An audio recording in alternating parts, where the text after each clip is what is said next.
हमारी सरकार की ये शीर्ष प्राथमिकता रही है कि स्वास्थ्य की सुविधाओं को और बेहतर किया जाए और उस दृष्टि से चाहे वो हेल्थ इंफ्रास्ट्रक्चर की बात कहें तो उसमें भी हमने काफी हद तक इन 5 वर्ष के कार्यकाल में बहुत बेहतरीन काम किया है। और उसके साथ साथ में जो सबसे महत्वपूर्ण चीज जिसकी आवश्यकता हम ग्रामीण क्षेत्रों में स्वास्थ्य की बेहतर सुविधाएं देने के लिए हम महसूस करते हैं और जो योजना 2010 में दिसंबर में शुरू हुई थी 108 की, तो वो सुविधा ठीक प्रकार से चले, ये एक आज की आवश्यकता महसूस हो रही थी, क्योंकि जो गाड़ियां ली गई थी वो काफी लंबे समय से ली गई थी, काफी चलते चलते खराब भी हो रही थी।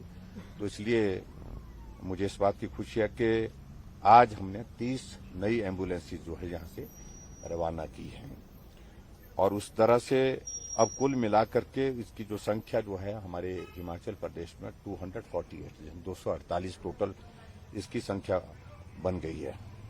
और इसमें ये भी मैं कहना चाहूंगा कि इन 248 एम्बुलेंस में से 35 ऐसी एम्बुलेंसेज हैं जो एडवांस लाइफ सपोर्ट सिस्टम के साथ हैं।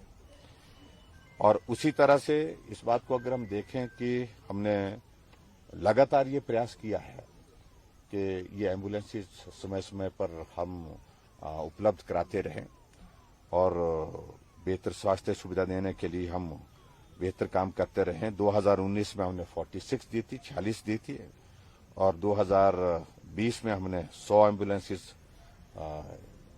इस प्रकार से हिमाचल प्रदेश में अलग अलग स्थानों पर दी थी और 2022 में 50 एम्बुलेंसेज हमने प्रदान की थी और इस प्रकार से 196 टोटल एम्बुलेंसेज लोगों को जो है वो समर्पित की गई है। और जिसमें से मुझे इस बात को लेकर के भी प्रसन्नता है कि अब की बार बजट स्पीच में हमने खासतौर से एक और ज्यादा एक इनिशिएटिव लिया है। वो इनिशिएटिव ये लिया है कि हिमाचल प्रदेश में ग्रामीण क्षेत्रों में स्वास्थ्य की सुविधाएं घर द्वार पर हम दे सकें। उस तरह से मुख्यमंत्री मोबाइल क्लिनिक जो है वो शुरुआत की है। उसमें से हमने 10 एम्बुलेंसेज अभी उपलब्ध करवा दी हैं पिछले दिनों में और वो अपनी सेवाएं दे रही हैं, जिसमें एक डॉक्टर के साथ साथ में फार्मासिस्ट इसमें।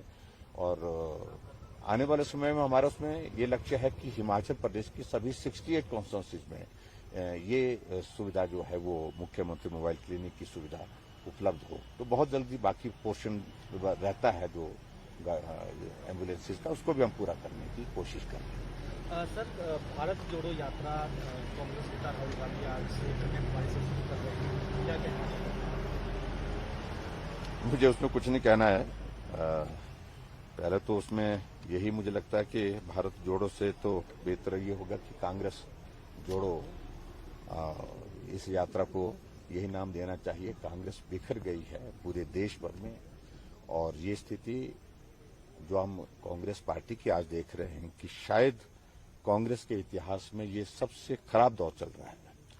तो ये जोड़ने की बातें भारत की जो कही जा रही हैं, तो इससे बेहतर है कि वो कांग्रेस को जोड़ने का ही काम करें। भारत जुड़ा हुआ है, मजबूती के साथ जुड़ा हुआ है, मजबूत नेतृत्व के साथ जुड़ा हुआ है। लगातार भारत आगे बढ़ रहा है और भारत को आगे बढ़ाने के लिए हम सब लोगों को आदरणीय प्रधानमंत्री नरेंद्र भाई मोदी जी के साथ खड़े होकर के उनको ताकत देनी है, उनको मजबूती देनी है। उस काम के लिए हम कर रहे हैं।